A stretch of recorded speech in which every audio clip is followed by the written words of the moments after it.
Good morning. I'm Richard and welcome to Burning Spears. Today I'm out in the country. I'm cooking a lamb and some pork belly for about 40 guests at a friend of mine, Steve's place. He invited me to cook a couple of weeks back and I've really been looking forward to doing this. Another friend of mine, Guy, thank you Guy for making this custom built Asado cross. It spins, it turns, it does everything, so it's not so static like the traditional ones that I've been using. And it's beautiful. It strips out and packs up into my car. So thank you Guy, really cool. Looking forward to putting it through its paces. So yeah, I'm going to do the pork belly just on the braai, and then of course the lamb on the Asado cross. So looking forward to today. It's going to be a nice weather and nice people and a lot of cold beer. So yeah, stick around and I hope you enjoy this video.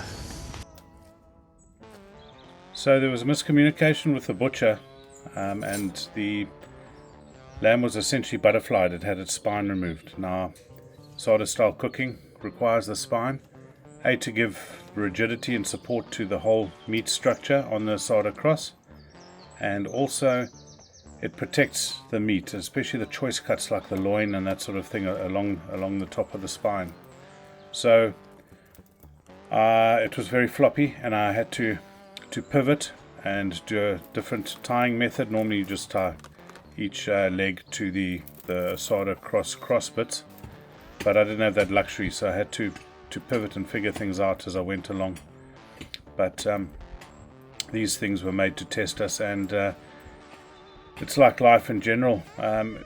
You get sent these challenges and these tests, and you work them out and you prevail, and it's always rewarding for things like that. So yeah, cooking is exactly like life, I suppose, in that regard.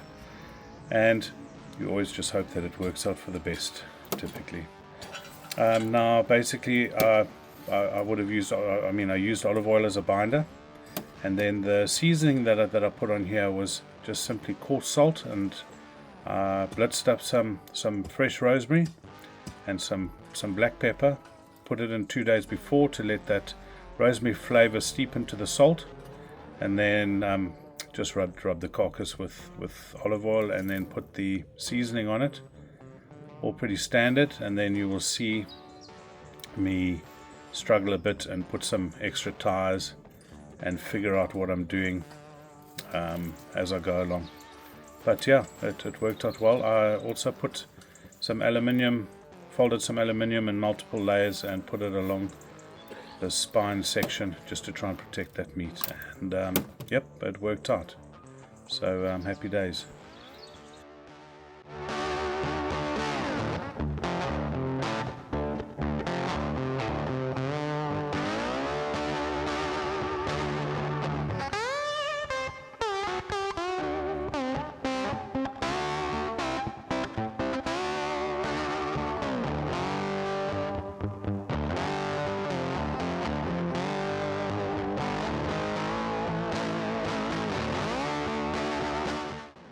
A little bit more about this Asado cross, this beautiful piece of kit.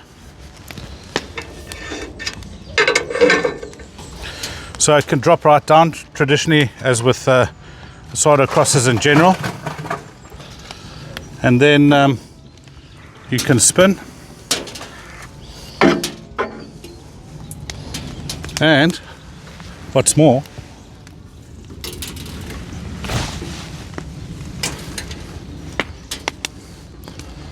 can rotate like that. So typically people used to see me struggling lifting the bars off, twisting, putting it around. You know, when you got kids and stuff running around, it's not the safest thing. So this allows me to do everything solo without having to lift or heavy weight or anything like that. The only time I'll need help is when we're pulling off. So really good piece of kit, and can't wait to check it out and use it a lot more. So I'd be doing quite a bit of log splitting and chopping throughout the day. So Steve, in Steve's usual style, thought he would put a little log splitting block in place for me. Steve is a tree surgeon, has a sawmill, all-round wood ambassador and lover. He loves his he loves his job, and he also remembers the logs, where the logs came from. Like, he'll tell you about that log comes from that tree that he felled in that place and all of that. So it's really refreshing to be able to associate with someone who's so passionate, and especially about a natural product like this, and he loves it and utilizes it wherever possible. Okay, so I was after 2 large thick pork belly slabs for this cook, but unfortunately I could get this one thin one. It wasn't a nice thick one. Then I could the next best thing I got was the block that you see on the right of a fairly reasonably thick piece of pork belly. So I cut the large one almost in half, but basically just a piece of the belly with hardly any rib on. I love cooking pork belly like this because you get ribs as well at the end, which are really nice. And the style of cooking like this, you really get some nice caramelization on that membrane on the ribs. So similarly to the lamb, olive oil binder, and the same seasoning, the rosemary, black pepper and salt seasoning that I put on there. So it works really well. Pork and rosemary are amazing, and then the similar flavor profiles as the lamb ties the meal together a little bit. So these, of course, going to be done low and slow, like the lamb, at a 4-hour cook, so like really slow. So in order to develop the crackling, I cover the skin section with a lot of kosher salt. It's like a fairly fine salt, not as fine as a table salt, but just nice flat crystals. And then while this is on the fire, that'll draw a lot of moisture out. I'll brush it off when just before I'm ready to turn. Give it like 10 minutes to air dry. Great conditions today to do that in, and this gives great results and great crackling like this. The salt doesn't penetrate the skin, so you don't need to worry about that. But give this method a try, it's beautiful.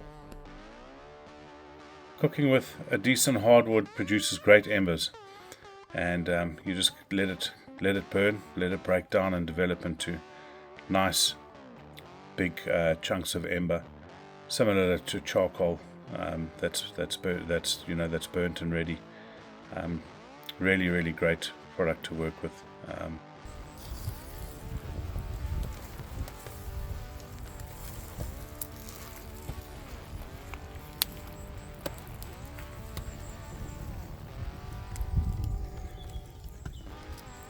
Okay, so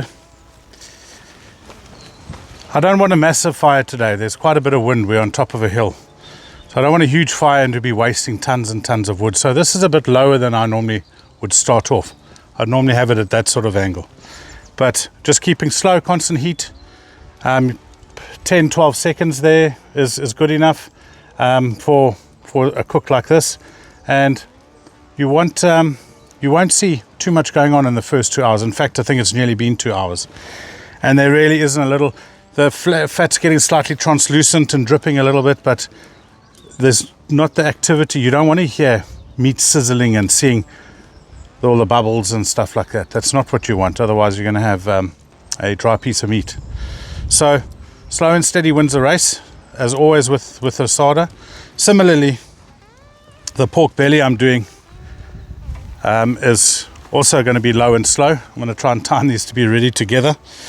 And here I've got a smattering of coals underneath here, and then I'm going to keep my live fire going here. I've sort of started preferring always having a hard, like fire edge, like flames on one side, and I find that I can really maneuver stuff around and get that level of char that I want. Get everything colored and golden, get that Maillard reaction going. So that I'll start up later. But right now, very cold. Well, not very cold, it's It's about 8 seconds, so a little too warm. I want it to be sort of 10, but there's hardly any coals there, so they're going to die down quite quick. So hoping 4 hours, but 5 hours at the most on this cook. So you'll see me throughout the course of the day, turning stuff, all that sort of thing. And people are coming at 12 o'clock, so I've got a few hours to enjoy this view myself and get stuck into some beers.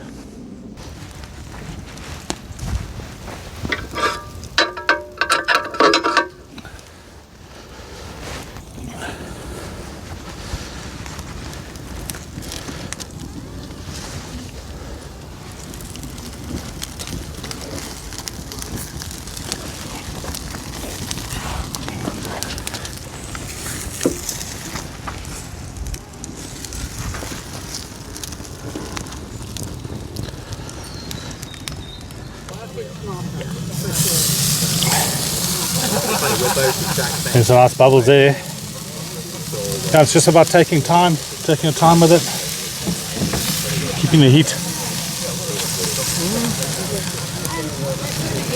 So Guy, the builder of this wonderful contraption, is coming in from the left now. He was constantly checking and what tweaks he needs to make, because he really is quite passionate about this. An amazing piece of kit, and this is the prototype, and he's really thoroughly checking what improvements he can make. What a gem of an individual. Amazing guy. Excuse the pun. Okay, so we've got Steve, whose party it is, in the yellow shirt, blue cap. And then I've got my old friend Charlie. Some of you might have seen him on some of the videos of that have been shot at the bog. That's his place. He's always on hand to carve with me.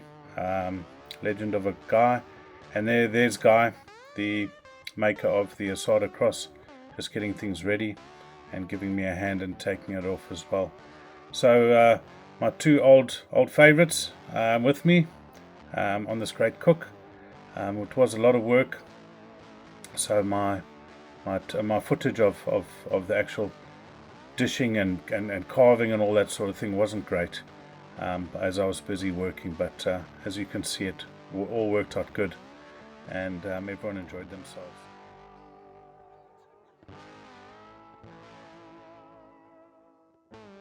Well, that's over and done with.